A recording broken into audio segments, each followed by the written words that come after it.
Welcome to Benzy's Bit, episode number 5.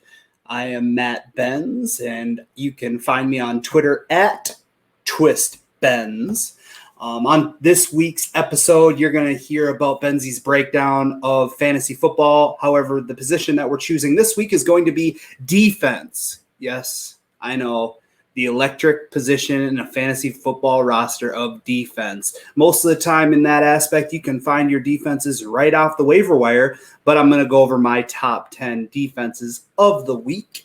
Also, we're going to go into breaking down some of the current news in the buzz around sports in general.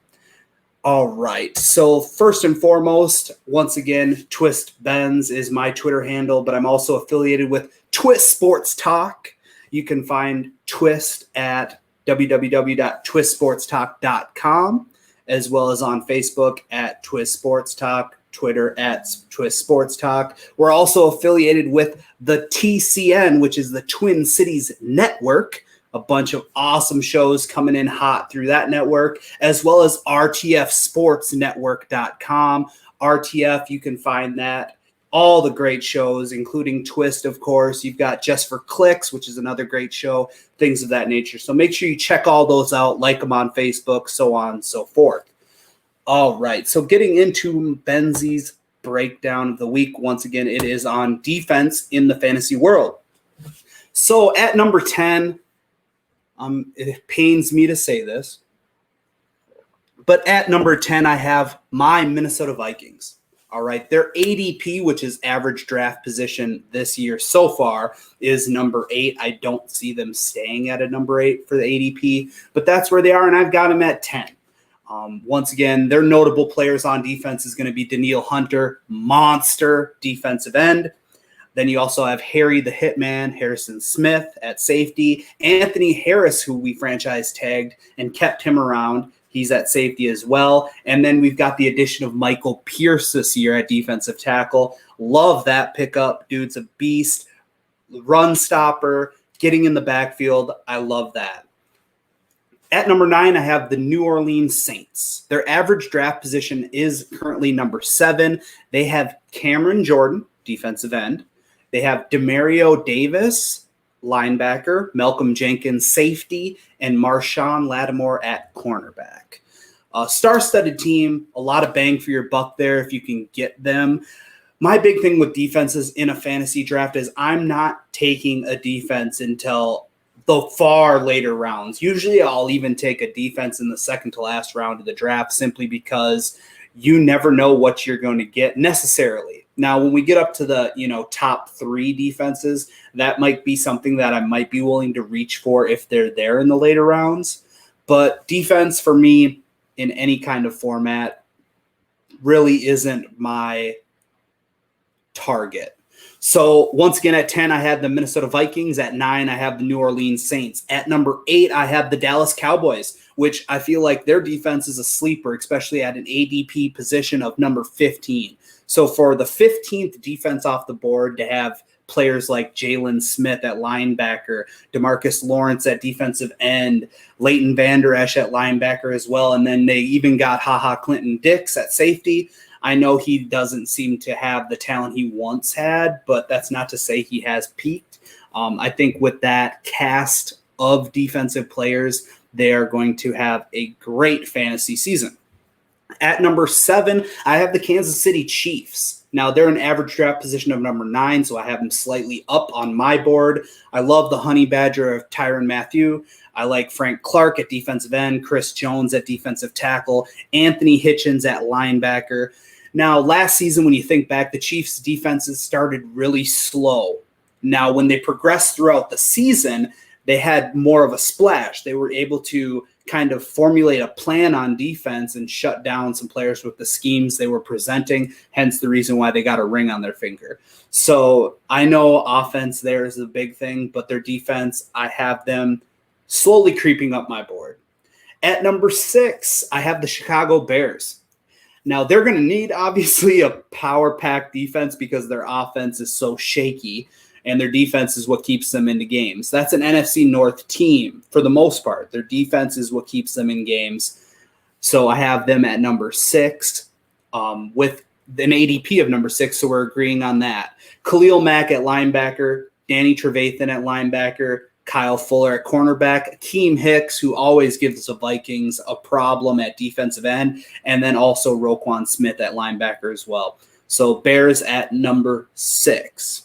At number 5, I have a surprise there at the Buffalo Bills. Now, this season, they have an ADP of number 4, and I have them at number 5, so obviously a spot lower.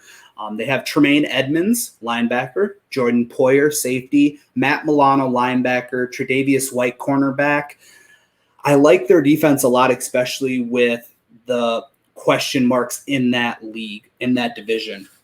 So I am going to go with the Bills at 5. At number 4, this is my sleeper of my fantasy football drafts. This is the squad that I've been targeting a lot, especially in the second to last round of the draft, and that is the Indianapolis Colts.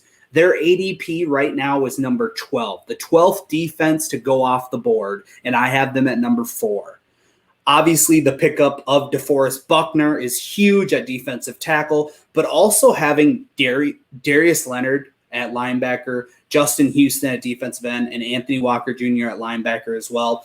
I feel like the Colts team in general, if I can grab players off of that squad that I know are going to get points, I'm going to take them in the fantasy football draft. But that defense is one of my big sleepers of the draft. At number 3, I have the Baltimore Ravens. Now, for 1, 2, and 3, all of those are their actual ADPs as well. You got the Baltimore Ravens at 3 with Patrick Queen, who the Packers missed on in the draft. Sorry about that, Green Bay Greg. But he's going to obviously come in and be a plug-and-play player. Also, you got Calais Campbell at defensive end, Marcus Peter at cornerback, and Earl Thomas at free safety, as long as Earl is not shacking up with random broads and his brother. All right, at number 2, I have the Pittsburgh Steelers. They have Devin Bush at linebacker, Cameron Hayward at defensive end, Mika Fitzpatrick, who is just a growing star among the young athletes in the league. And then, of course, you have TJ Watt at linebacker. That team in itself, I think, with Big Ben coming back, being able to manage the clock more on the offensive side of the ball, the defense will have less time on the field. That way they hopefully will stay fresher and put up more points, whether that be fumbles, picks, and sacks, so on and so forth. At number 1, I have the San Francisco 49ers. What a defense in of itself. So consistent throughout last year. Almost, obviously, got themselves a ring. But just to see what they can do against all different types of teams, whether it's a passing offense or a running offense, they shut them down.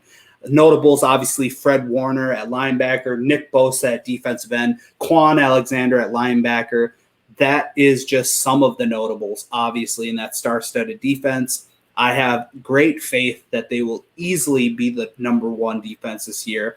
I might have to bite those words, but that's what I got so far and so forth. So that is Benzy's breakdown of the week.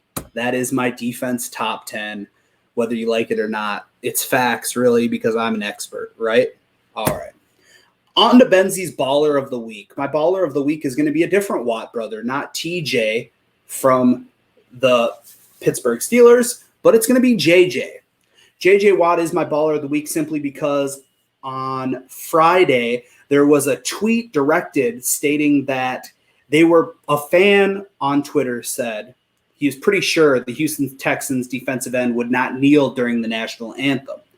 That tweet has since been deleted, of course, but Watt responded and said, "Don't speak for me. If you still think it's about disrespecting the flag or our military, you clearly haven't been listening." And that's brilliant in of itself. I mean, really, to think about it, that's what I've come to learn through all of this George Floyd's murder, things of that nature, is that for Cap back in the day to have taken a knee, my instant reaction to it was, you're disrespecting the military, you're disrespecting our flag. That's not right. But now when I think about it and I actually step back and figure out what's really going on, it has nothing to do with that. It has everything to do with the racial injustice that's going on in our country and worldwide. So good for JJ to state that out. And that's why JJ Watt is my Baller of the week. All right, into my bonehead of the week. Obviously, the opposite of baller. My bonehead of the week is going to be Rob Manfred. Imagine that, MLB commissioner. He stated that the owners are 100% committed to getting baseball back on the field. Unfortunately, I can't tell you that I'm 100% certain that it's going to happen.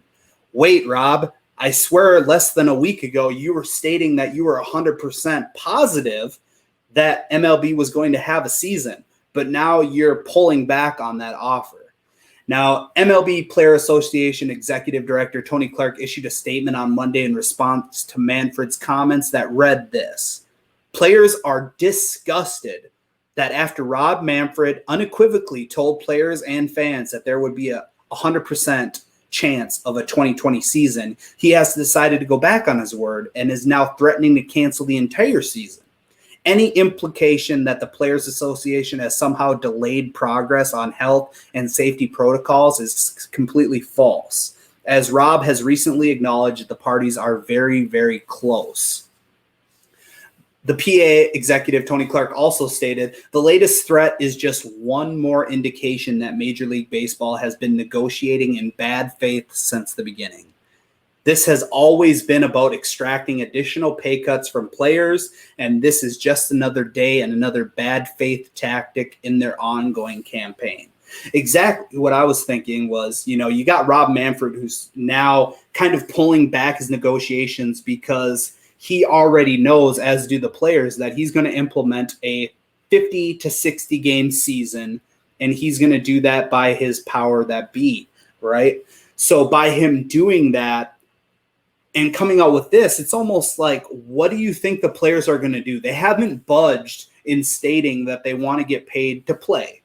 They don't want to take cuts simply because of, Rob Manfred saying that they're going to lose so much money a game simply because they can't sell tickets to the fans, blah, blah, blah, blah, blah.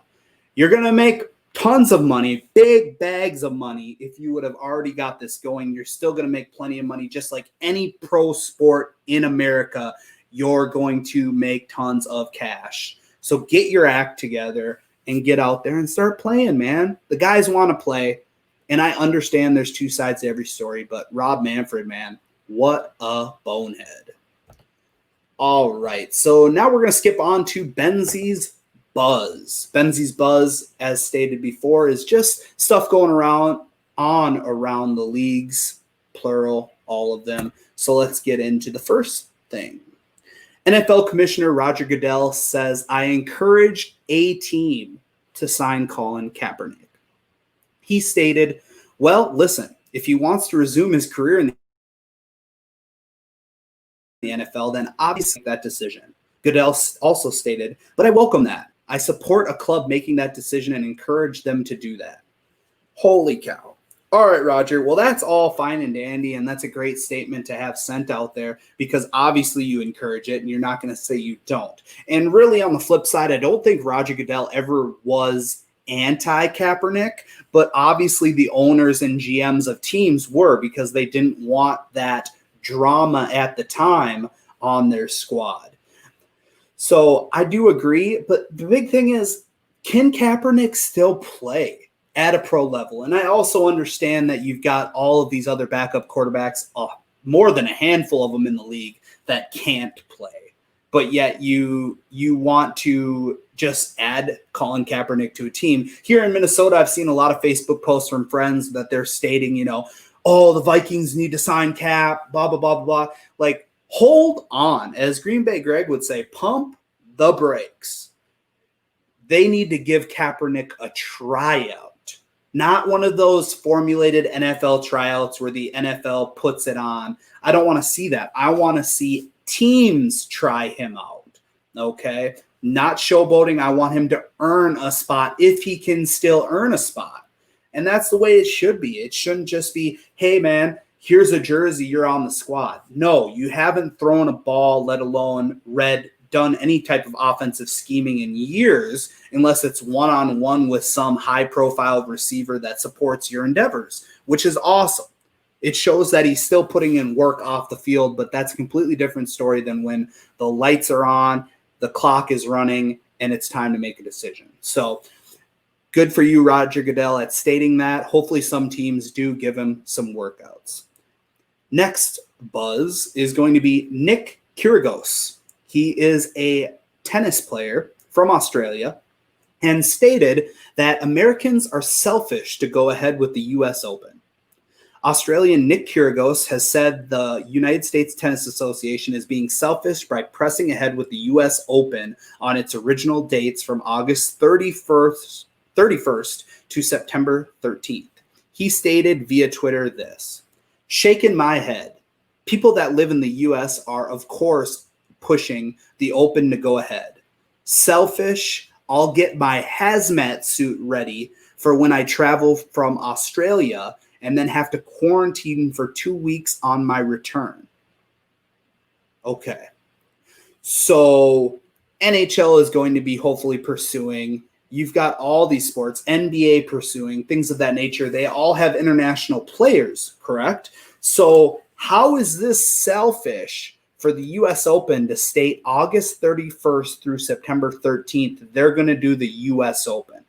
Now, obviously, if he feels that's selfish, he doesn't necessarily have to come, correct? But he obviously wants to. There I go saying obviously a lot, but it's obvious, people, right? Okay, so shaking my head, he'll bring his hazmat suit. That's weird to me because I'm going out into my job, which is my job to show up regardless of what's going on. As long as they say, hey, we need you to come to work, they know what the CDC recommends. They know all these things that are going on. They tell me come into work, I'm going into work. And guess what? I don't get a hazmat suit. I do understand the frustration of having to quarantine for 2 weeks due to him coming internationally. Well, that's a sacrifice you're willing to make millions of dollars to play the sport that you grew up loving and get to continue to make way more than a living wage on. Jeez, Nick, pull it together. My last buzz is going to be on the Denver Nuggets coach, Michael Malone, who stated today that he has had coronavirus, and that was back in March. He stated, "I'd say around March 20th, I started not feeling well, and we had begun reaching out to team doctors to see if I could get a test. Unfortunately, at that time, there was no testing available. So I only found out after the fact. I was able to get an antibody test probably right around Memorial Day weekend. And not surprisingly, our team doctor called up and said, listen, you tested positive." Well, that's the big thing. To realize, there's also been reports of Ezekiel Elliott, who knows how that information got leaked. But anyways, regardless, you've got information that people are going to continue to get or have gotten it already, right? The coronavirus is going around. It's only the first wave, as most people will say. That doesn't mean that we can't go to work. You look at the numbers and you really dig deep into it. And I am sympathetic for anybody who has lost a family member throughout this whole virus epidemic. But you also have to realize that in order to keep this economy going at a steady stream, we need to get back to work. There's going to be tons of people that are going to get the coronavirus, but the average of people that are going to die from it is minimal, literally minuscule amount. So congratulations, Coach Michael Malone. You survived the coronavirus in 2020. Cheers to you. All right, so that is it for the buzz. Last but not least, we are going to get into Benzy's Bite. As most people can tell, listeners, viewers, I'm a husky fellow, working on it, but still husky, right? So what I enjoy thoroughly, especially now that the regulations have loosened on restaurants being able to open to the public, especially sitting inside, is that I get to go out and endeavor different foods with friends. All right, so the restaurant that I went to last week was called Baker's Ribs, and the one that I went to was in Eden Prairie, Minnesota, just a little shop, but holy cow, did it pack a punch. What I ate there, now it was on my cheat day, people. I know I said I'm trying to lose weight, but this was on my cheat day. So I had the sliced brisket sandwich. I'll give that 3 stars. I had the smoked hot chicken wings, which I will give 5 stars. Absolutely the best wings I have ever had. And then, of course, I also had a half rack of St. Louis style ribs. 3 stars on those. Now, what was so special about the smoked hot chicken wings was that the owner actually told me what they do is they marinate those wings in hot sauce for 24 hours, and then they proceed to smoke them. Now, you could shake this chicken wing, and the meat literally falls off the bone, for one, but two, the flavor and just the spices was on point. If I do go back, which I will, go back to Baker's Ribs, I'll just get a bunch of wings because that was where it's at. All right, so that is Benzy's Bite of the Week. So once again, to wrap this up, my name is Matt Benz. You can find me on Twitter at TwistBenz. You can also watch me here live on usually Tuesdays or Wednesdays with Benzy's Bit. It's pretty laid back, but also you can hear me on the RTF Sports Network. You can go on Facebook and look up Twin Cities Network. Get in on that, like that. That's about to blow up.